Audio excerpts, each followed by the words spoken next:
Hi, this is Martin Harris. Listen to Fascination Street podcast. Will you say it in German? Hier ist Martin Harris und das ist Fascination Street podcast. Do it in Russian. Это Martin Harris. Вы слушаете Fascination Street podcast. Yeah! AV in your ears. That's Ambush Being giving you this audio visual down the most interesting street in the world. With my boy Steve, Fascination Street. You already know. Let's get it when you whip in the Fascination Street. What do you... Welcome back, Streetwalkers. This episode is with Natasha Blasick. Natasha is an actress, producer, writer. She has a master's in economics, and she has a super weird and yet famous ghost story of the paranormal sort. Also, she's a bass player for a band called Snowflakes with her husband, Martin Blasick. In this episode, we talk about growing up in Ukraine, coming to America to follow a boy and how that turned out, and then what got her into acting. We talk about a bunch of movies and TV show projects that she has that are all about to come out right now. Keep your ears out for Natasha Blasick. She's going to be everywhere shortly. She has a TV show that's out right now on Peacock called Paul T. Goldman. She has a film that's about to come out called All-Star Weekend with Eva Longoria and Jeremy Piven and Gerard Butler and Jaime Foxx in his directorial debut. Also, she's got a movie called Mom's Rising.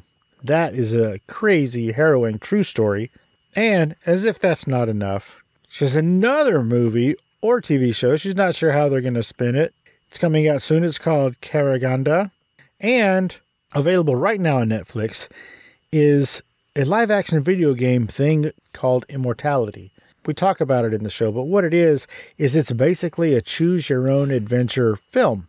So Netflix has this feature where you can kind of make some decisions, and then that will alter how the story on your screen unfolds. And finally, she lets us play her song, Ukraine Will Prevail, written and performed by her husband, Martin Blasick, and her, Natasha Blasick, as the band Snowflakes. And this is my conversation with bass player, actress, producer, writer, model, and overall silly goose, Natasha Blasick. Prepare to be fascinated. Prepare to be fascinated. Prepare to be fascinated. Welcome to Fascination Street podcast, Natasha Blasick. How you doing today? I'm doing really good. Thank you so much for having me. It is 100% my pleasure. Natasha, what I like to do is I like to help the listener get to know the guest by understanding where they came from and how they got started. So where were you born and raised? Where'd you grow up? I was born in Odessa, Ukraine, and then I moved to US when I was an adult because I met a guy, and now I'm in America. It's always a guy who makes a girl travel across the world. Well, in this case, that's a true statement. Yes. I was always wanted to speak English. It was like really weird. Then I was like a little kid. I was really good at math, and all teachers were encouraging me to kind of continue, in this path. My parents were encouraging me. And I remember then I was 7 or 8, we were like little girl. And then it's like, you can kind of like switch what class are you going to go? Are you going to go into math or English? And my parents didn't even have it in their mind that I would go and study English. And I was like obsessed with this. I was like, I know that I need to speak English. So I have a sister. She's like 4 years younger than me. And I was a little girl at this point. And my parents totally forgot about this interview that's like applying for English class. I just woke up in the morning. I was like, oh my gosh, this is an interview. So I put the dress on my sister and we just like ran for this interview. And it was actually a really cold day. I just dressed her in like summer clothes. So anyway, we did an interview and I think I like a little bit overstated my English skills because I told them like, oh, I study English for years now. And it was like, how come she doesn't say a word in English? I thought it went really well. And then we're coming back home and I see like my parents like freaking out on the streets. So they thought that we were kidnapped. And they were like, just like ready to call police. And I was like, no, it was like English class interview. Don't you remember? They did not remember that at all. Did you get in trouble? Yes, yes. They were like really freaking out. Like they were very nervous. Like, yeah, I was a trouble kid, I think. Like I've done a lot of things. I was always like kind of like, with my own agendas, what I would like to do. And, I kind of was like very independent in this way. That suits you well for your current career. I just want to take a second. I hope all of your family is okay in Ukraine right now. And I'm sorry for all of the stress that you're going through with your family and your homeland. I'm so sorry. Oh, thank you so much. Thank you. It just really means a lot. My family is safe here in America. They moved when the war started. So that was like actually a surreal experience because my mom got here at the first day of the war. She just had this feeling that the war is going to start. And I could not believe that it actually did. But she arrived the first day of the war and Dad, he did not want to leave. And we Zoomed him and he's like, yeah, the rockets are flying by the building. So he could see airport explosions. It was really, I thought oh my gosh, this is what you see in movies usually. It's not supposed to be in real life. That's not supposed to be this way. So it is very shocking. And I still talk to friends back in Ukraine who stayed there. And actually one of my friends that I went to university with, he's fighting on the front line right now. And I tried to text him every couple of days to kind of ask him, what is he going through? And just recently he was telling me that he may go to Bakhmut. And that was really scary and freaky, just the idea that he may go there. So I just pray for him. My whole family prays for him. I mean, to this point, we pray. And also I have a band, Snowflakes, with my husband. I asked him, can you please write a song, about Ukraine, what's going on? And he was like, well, I'm not Ukrainian. How will I do that? But a couple of months later, he wrote a song called Ukraine Will Prevail. And every time, and I play bass guitar in the band. So, and every time I play it, I cry. And actually the first time we performed this song, my parents just got here and it was a fundraiser for Ukraine. And I seen my parents in our audience. I mean, they were crying. I was crying. Actually, just yesterday, we performed this song at the Universe Multicultural Film Festival.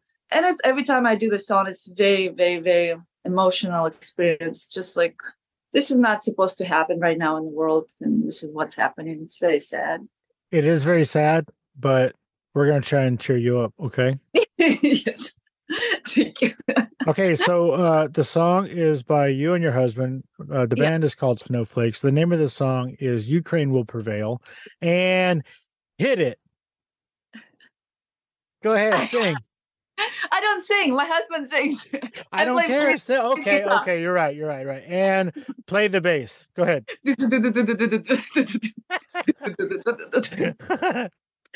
Okay, so the boy that you followed to America, was that your husband, Martin? Yeah. Oh, fantastic. Well, that worked out for both of you. Yes. How did you guys meet? We met online. My sister's friend had a dating agency and she did not have many clients. So she's like, can I put you on? Because, it needs to look like there's actually people participating in this agency. And it's you don't need to do dating if you don't want to, but just can you do this? I was like, okay, sure. So I did it. And then it's I remember the first day I got so many letters. I was like, okay, this is freaking cool. It's I love this dating situation. And I actually really enjoy to talk to people, just kind of getting to know people on a more personal level when it's not looks are not as involved. Actually, it's almost reminding me I watched the show Love is Blind now. So you kind of get to know who the person is. I mean, of course, then it's physical aspect does come along once you meet or you start talking kind of on a phone. It's you do see if you have this chemistry. But in the beginning, it's really fun. It's just blind, you write letters to each other. That's what we're doing. And it was very enjoyable. And I liked Martin right away. I could just talk to him for hours every day. He would call me before I would go to university. And it's besides just talking to him, I felt I'm very comfortable being quiet with him. I mean, I don't know if he enjoyed that part, but he will call me I said yeah, I'll wake up at 6 o'clock in the morning. It's I'm not waking up at 6 o'clock in the morning. So he was my dad would give me a phone and it's it's Martin for you. And I was just sleeping while he's on the phone with me saying something. And it was very comfortable and it was very like different. It was nice. Once you got to the United States, did you move in with him? Did you marry him? Were y'all just hanging out, separate apartments? How did you coming to America change your relationship? I got here on a fiancé visa. So once you're kind of ready to do the next step, like become a fiancé and get married, this is when you kind of like apply for the visa. So once I got here, we lived together, like we lived in the same place, and we had 3 months to get married or not. And funny enough that you mentioned it, I got here first time and I decided like, I'm not ready. So I left. At the altar, like on Love is Blind, he said yes and you said no? It was not that dramatic. It did not get to that point. But I just thought like, I'm not ready. And I just like before. So, and once you leave, like your whole documents, visa, it's like everything is gone. But I was just like, okay, I just need to do it for myself. I need to be ready personally. And then once I was gone, and I was so surprised that he didn't chase me and he didn't ask me to stay.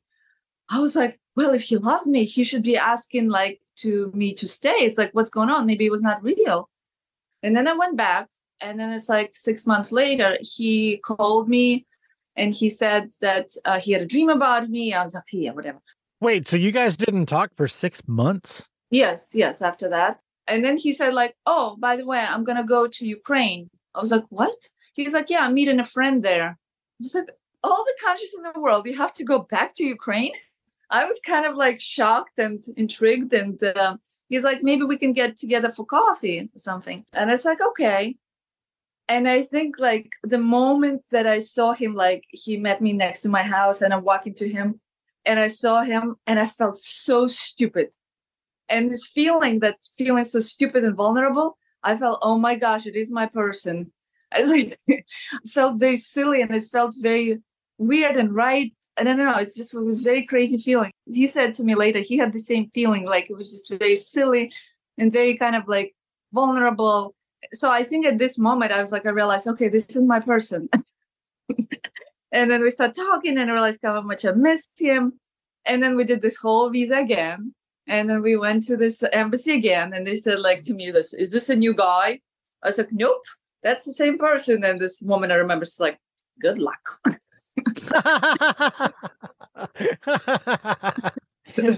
Oh, that is awesome. We're going to transition a little bit. That's a sweet story. And thank you for sharing. When did you know that you wanted to be an actress? I think when I knew that is when I was like actual kid, but I didn't even realize that maybe then yet. I did like some theater when I was like little. Like I think I was like 7 or something. And I was like very, very shy and very like scared little girl. And this like was this guy in my class. I was just horrified of him. I was like, I forgot why, like, I think I like him a little, but mostly I was just horrified of him. And they asked if you want to participate in some kind of theater production. And actually what was interesting about me, even though I was shy, I would always say yes, even without knowing what it is and can I do it or not. I'll just be like, yes to everything.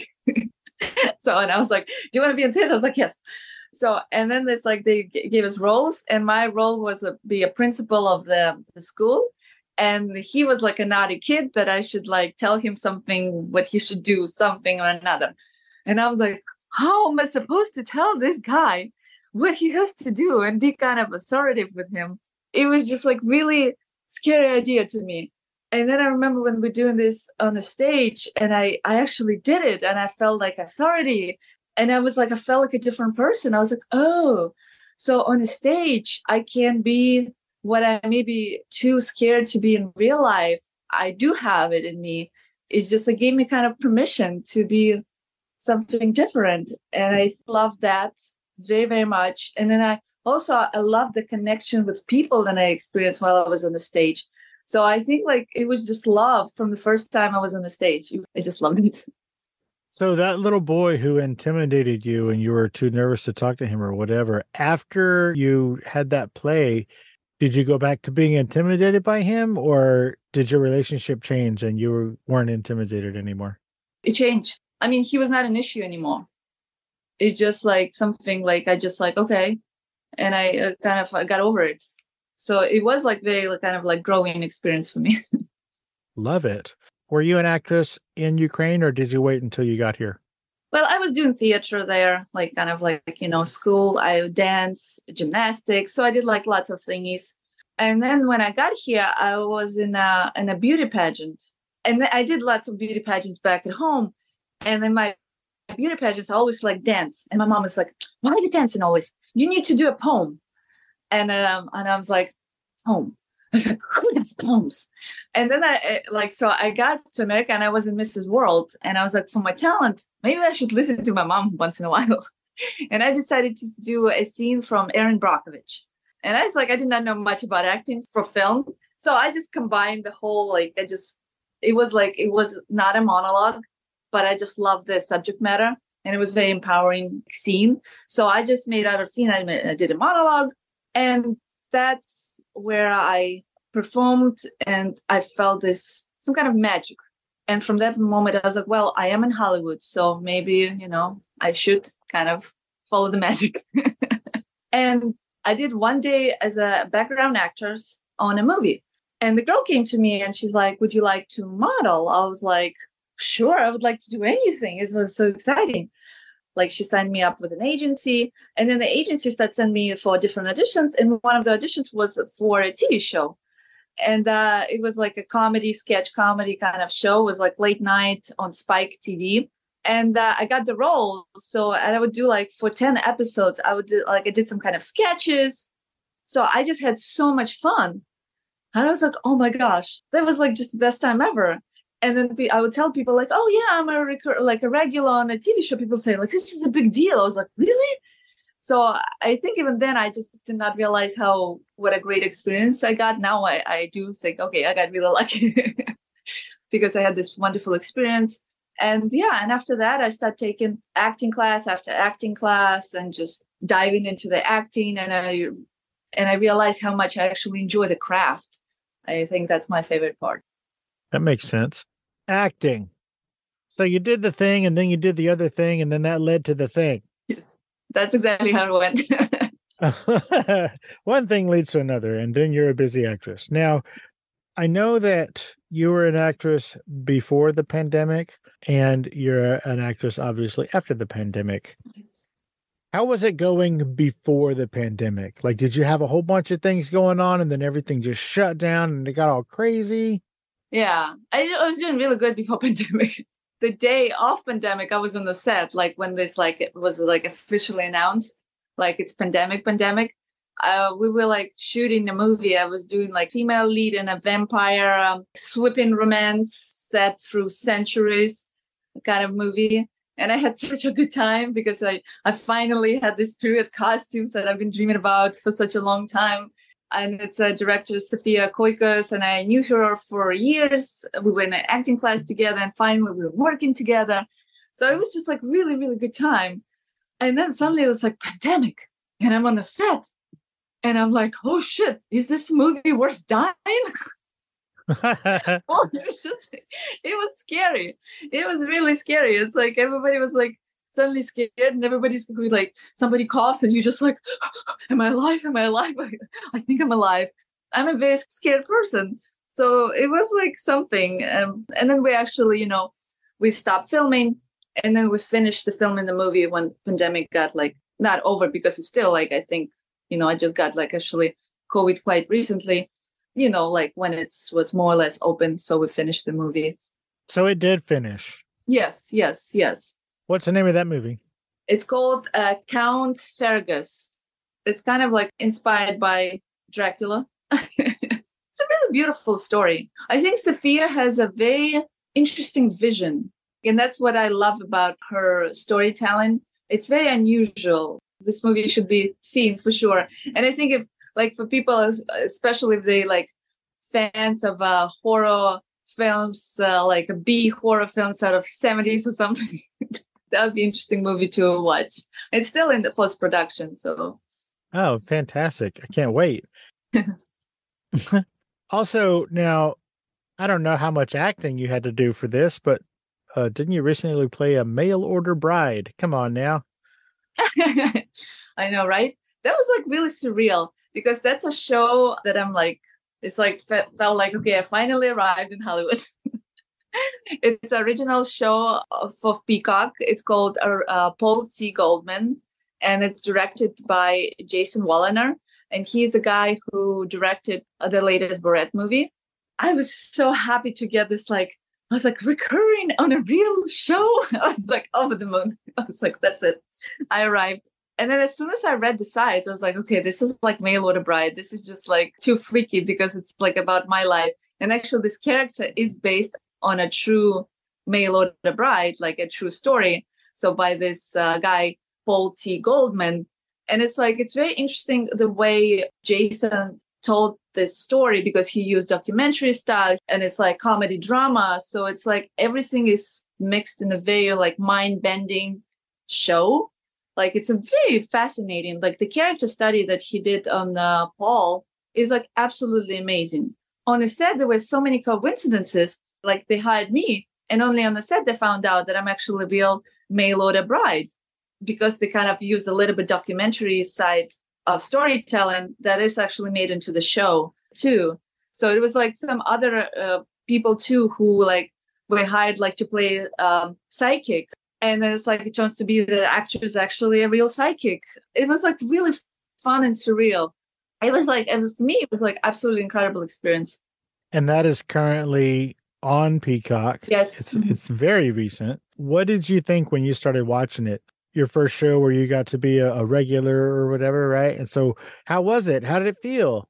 I mean, it felt good. Like, I mean, I always like when I go to screenings, I ask my husband to hold my hand and it's like, and I squeeze so hard and I sweat and I hope it's going to be okay. And I think once kind of like, I just relax and I was just like, don't judge myself so harshly. I can enjoy the, what's going on the screen, but I can take the story. And I think just seeing what amazing storytelling it is, I was like, oh my gosh, I'm part of something so interesting. And, that was actually one of the first times that people, when they would tweet me, it would be some kind of interesting comments regarding the story. And it was like, oh my gosh, people actually involved, people actually fascinated by the storytelling. That was like first time for me that actually was comments were like so smart and insightful. And it's like, whoa. So I was like flying high just to be part of something so cool. That is super sweet. Now, I don't know how long ago this movie came out or if it came out yet at all. All-Star Weekend, is this a film that has already come out? It's not. It did not come out yet. The hope is very soon. Now, from what I understand, everybody who's ever been in anything is in this movie. Yes. You got Jeremy Piven, Eva Longoria, Jaime Foxx, and Jerry Butts, Gerard Butler. Jerry Butts.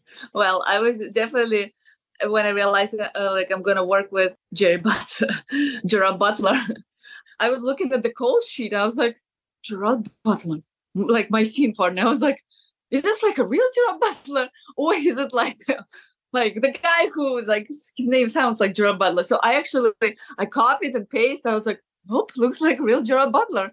I was like really excited. And then I showed up on the set and I like first second I met him and he's like, you're not telling me anything about my accent because he was supposed to play a Russian character. I was like, I wasn't even going. I was like, my knees were shaking because I'm meeting him. So I was definitely not going to make any creative comments at this point.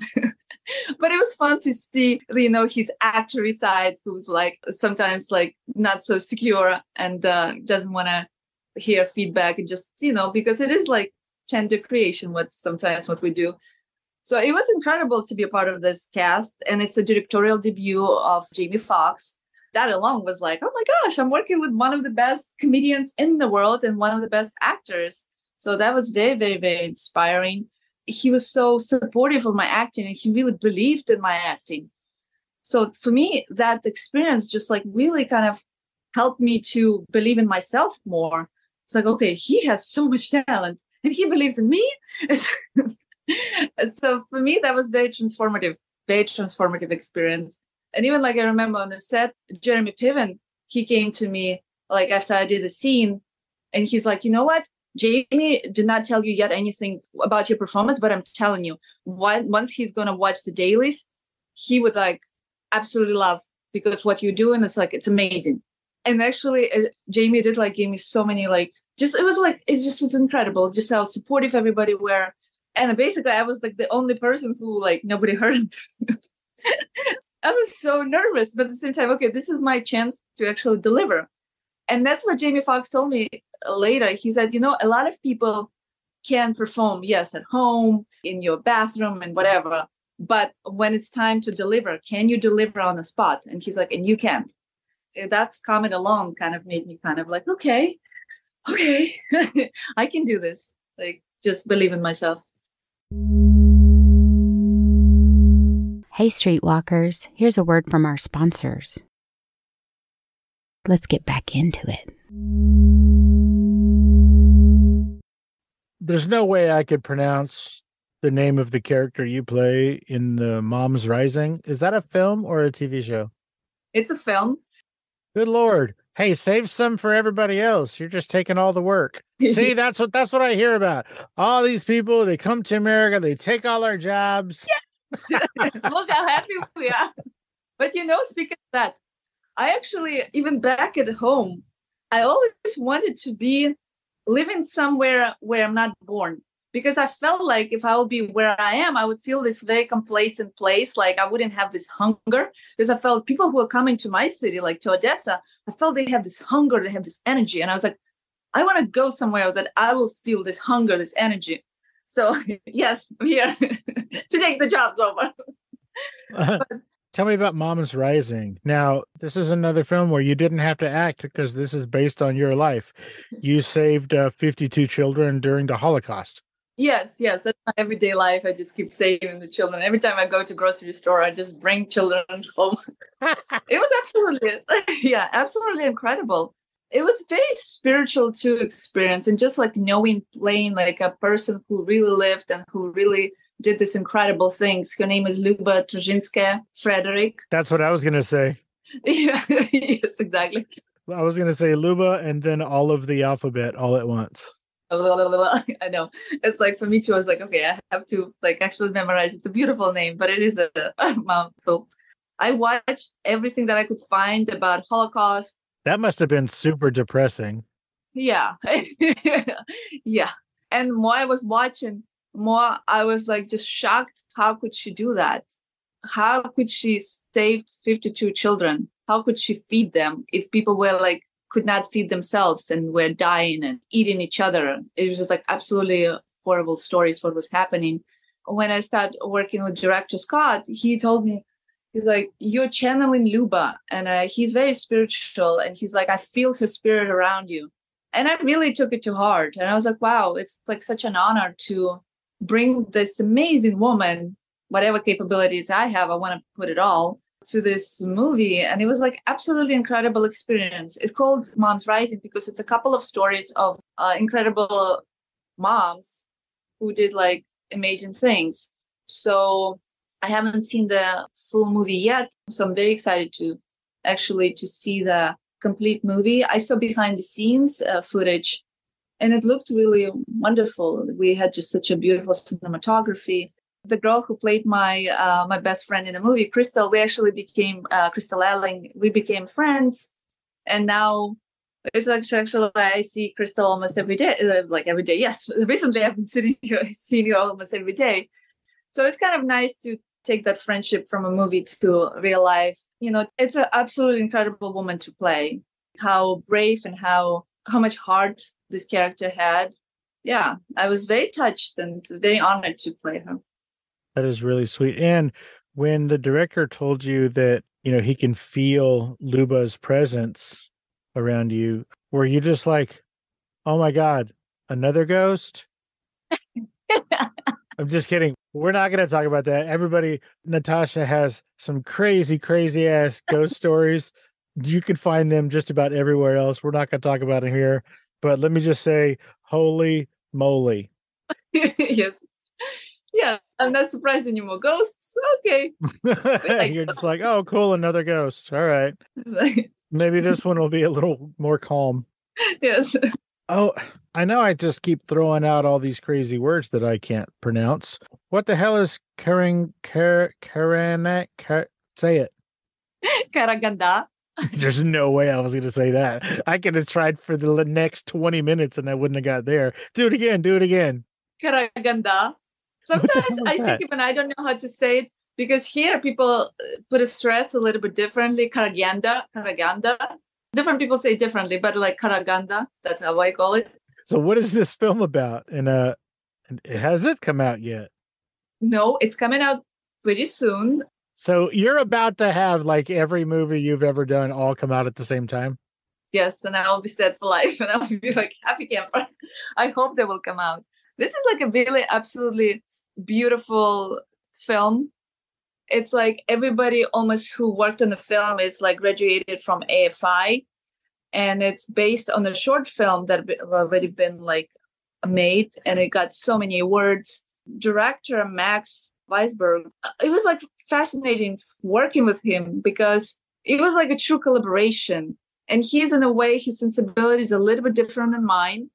I really love that he kind of morphed me in that different character, and that was for me like really incredible. The film is about mafia, kind of like it's like goes through times. It starts in 80s and then goes to 90s. So it starts in Belarus in 80s. Is that what we now call Belarus? Yeah, Belarus. And then it's like for this little kind of, not little, but it's like he was smuggling TV sets. He got to Gulag and they took his wife, so me too. And it's like how this gulags transformed their life. And it's like he walked in as a TV smuggler, but he walked out of there as a fully grown criminal with like murderous past, because kind of to survive and to save his wife, he would do like those certain things. And then it's like it goes to New York in like later. And my character goes through lots of dramatic things. Like she gets raped in gulags, and then she actually decides to keep the kid without telling her husband first. And then it's like when the husband finds out about it. So it's a very personal kind of like family story too. But it's like all in, around this like mafia life. And I think it's very beautifully done. And I can't wait. Like, I'm so excited for this to come out. And right now, Max is releasing it. I think it's like he's not decided yet. Will it be a TV series or a film?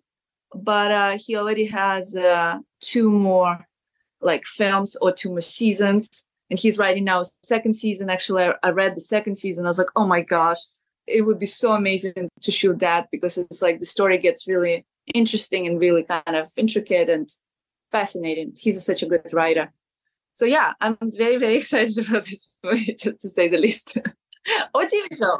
So you don't know when or where that's coming out either. You don't even know if it's a TV show or a movie yet. No, nobody does. I mean, I know they're finishing the last special effects right now. Max told me, like, hopefully if we'll finish early enough, they're aiming for Tribeca Film Festival, if it will be on time. So I think it's right now, it just depends on timing. Wow. We're all hoping for Netflix distribution. Fingers crossed. You're a busy, busy woman, because also you did, I don't even know, is it a movie? Is it a video game? Do you even know? What is this thing? Actually, I do know now, because we just had a kind of a party about it. Immortality? Immortality. And that's, as soon as I read the script, I was like, whoa, that was so artsy. And I was like, okay, I want to be a part of this, whatever this is, whatever this artsy creation is like, I want to be a part of, because it was absolutely fascinating. It's from Sam Barlow, and he's a quite established video game creator. So what he did, he shot 3 feature films.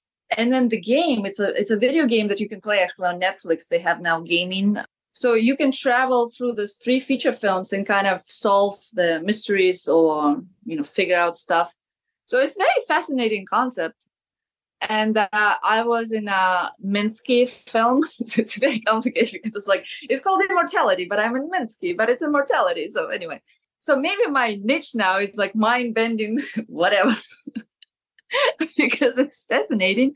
And it just got nominated for 6 BAFTAs. Wow. And it won BAFTA. Really? It won Best Narration. I was like, BAFTA, this is so amazing. I mean, I knew it's going to be great, but like everybody who worked on it was so excited. So we just had a party, people who did not go to England for BAFTA. We just got like our get together here. And actually for the first time, I played a little bit of game on the screen in this event. And it was really fun because the footage looked so beautiful, like so beautiful. It was shot. And it's just like, the whole concept is so creative and actors involved were very nice. It's just like I was just so grateful to be a part of something so amazing.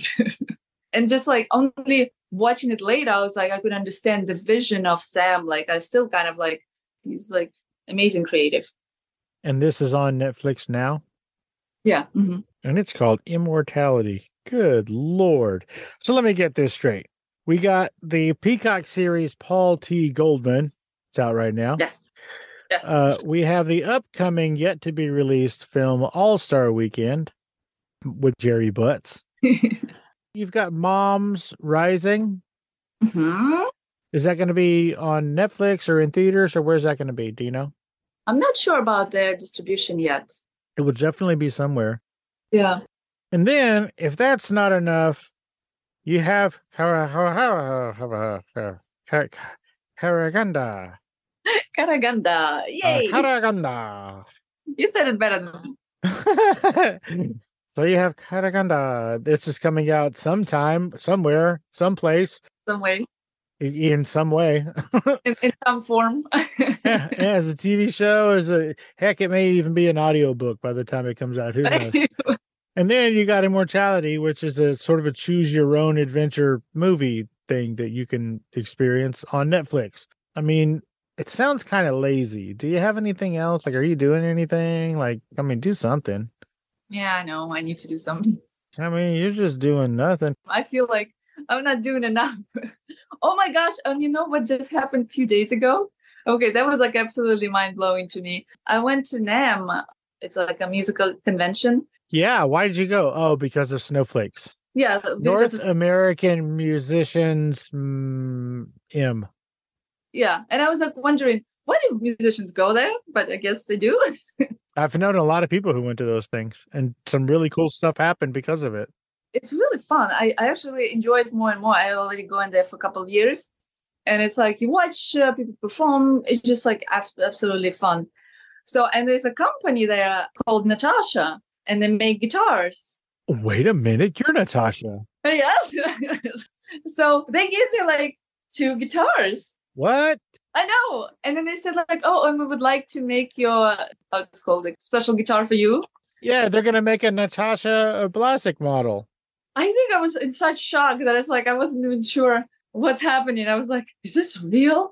And now because I'm just looking at them, they like lie down right here. And it's like a perfect match for who we are as a band. It's like, it's an environmentally aware company. It's actually absolutely beautiful instruments. And they even have like on the one guitar, they have like birdies on a neck. It's beautiful. It's all about connection with nature. And one guitar they gave me, it's made out of bamboo. And I've never seen that before. So it's like such beautiful instruments. And so I'm just floating and there's like, I don't know what's happening, but thank you, God. Thank you, universe. And thank you, Natasha Guitars.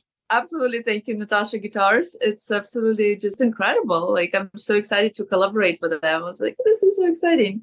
That's amazing. How much do you think you're going to get for them on eBay? I know. I already checked. Yeah. Hilarious. Oh my gosh. That is funny. But I'm not going to sell them. No. Of course not. I was totally kidding. We would never do that. Because guess what? This episode is brought to you by Natasha Guitars. Thank you. Not really, but how cool would that be? Yeah, that would be great. So your husband's name is Martin what? Blasick. Well, that makes sense. Yeah. And the band is called Snowflakes. Mm-hmm. Is it just the 2 of you? Yes. Like officially members, 2 of us. Like before pandemic, we would play with a drummer and with a cello player. But like after pandemic, it was like actually playing with a track. And first, my husband was so against playing with the track because he's like, oh, no, it's not real music, blah, blah, blah. But because of like just people wanted us to get on the stage fast, like to play 2 songs. So there's no time for setup and all this stuff. And we started doing gigs like this. And it was like, actually now he's loving playing with the tracks. I'm loving it because no matter what I do, the song is still going on. I'm not going to miss it that much. The name Snowflakes, it's actually, we named it before it became a political term. Sure. Because one of the first companies who endorsed me, Daisy Rock Guitars, they gave me this days, and it was like on a neck, they were like little daisies, but I thought they were snowflakes. And I would like ask my husband, like, okay, what snowflake do I play? Like, do I push like second snowflake, first snowflake? And then he's like, okay, let's call our band Snowflakes because of these daisies who look like snowflakes. Do you still have that daisy guitar? Oh yeah, it's in the shape of a butterfly. It's absolutely beautiful instrument. So you're just walking down the street and people are just giving you guitars? Yeah, this is how it goes. Welcome to America. The guitar for you. I just need to, yes. Has Snowflakes recorded any songs? Is there any music that is recorded somewhere? Yes, it's like on Spotify, on Apple. It's like everywhere. You know, we release it. They put it everywhere. And just recently, like not recently, but I think official release of Ukraine Will Prevail was last year. We usually have songs about environmental issues. Then it's like we like to play about aliens. So our band is like all over the map. And it's actually really fun to communicate, you know, with people with those kind of messages. Sure. Let me ask you this question, and it's okay if you say no. Can I play your song, Ukraine Will Prevail? Oh my gosh, yes, please. Will you do me a favor? Will you pretend like you're a radio DJ and introduce the song right here? Okay. Hello, I'm Natasha Blasick from Snowflakes, and please enjoy our song, Ukraine Will Prevail. We wrote it with all our heart, and let's hope that this war in Ukraine will be over soon. Enjoy.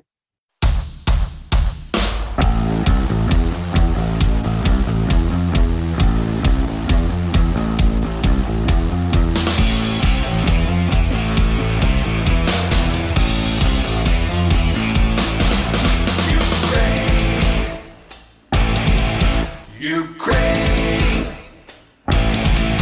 Ukraine will prevail. Yesterday, today, tomorrow, Ukraine will prevail.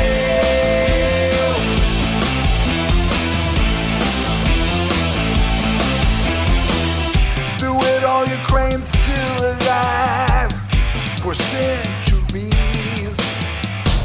So many times it's been pushed around through history. The drums of war and the vicious lies submit the resolve. There comes the time to stand your ground for national sovereignty. Ukraine, Ukraine will prevail. Yesterday, today, tomorrow, Ukraine will prevail.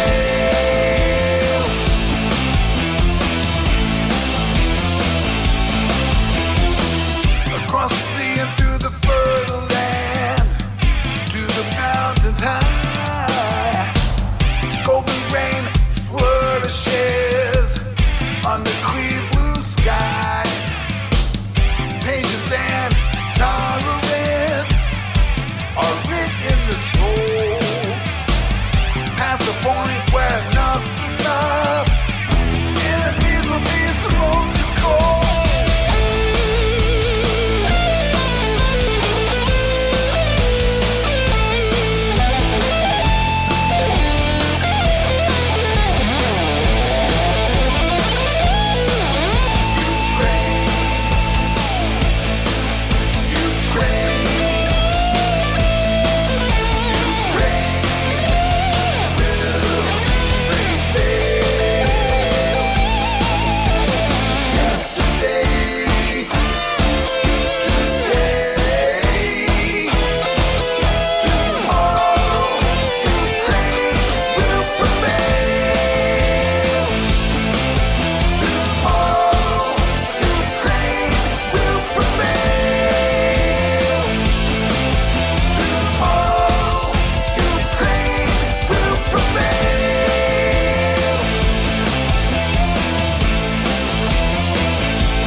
you. That's perfect. What a wonderful note to go out on. Natasha, tell everybody where they can find you on social media. Well, you can find me everywhere. I'm like a fungus. I grow everywhere. Instagram at Natasha Blasick, Twitter, TikTok, Facebook. So guys, please join me on my social media. I post a lot. I post like almost every day. I'm unstoppable in my postings. Natasha, as we're heading out, is there anything that we didn't talk about or I didn't ask you about that you specifically wanted to talk about today? Did I miss anything? No, I think you're incredible. Like, thank you so much for asking all those questions. And it was really fun talking to you. You're such a delightful, smart, fun. I was going to say, you better say funny because I'm hilarious. Funny? I mean, you're incredible. Thank you. Thank you so much for having me. Absolute pleasure talking to you. I appreciate that. Thank you for asking questions and let me be silly. I don't think I could have stopped you from being silly. My mom was trying to stop you for years now. Like, no, it's not going to happen. Indeed. Natasha Blasick, thank you again so much for taking the time out of your busy day and your hectic getting handed guitars left and right schedule to hang out and let us get to know you a little bit better on Fascination Street. I really appreciate it. Thank you so much for having me on Fascination Street. Thank you. Loved you. I had a blast. Thank you. Thank you. Have a great week. You too. Bye. Bye-bye.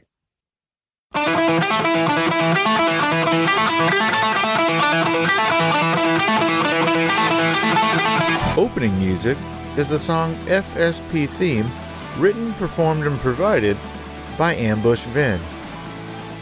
Closing music is from the song Say My Name off the 2021 album Underdog Anthems, used with permission from Jax Hollow. If you like the show, tell a friend. Subscribe and rate and review the show on iTunes and wherever else you download podcasts.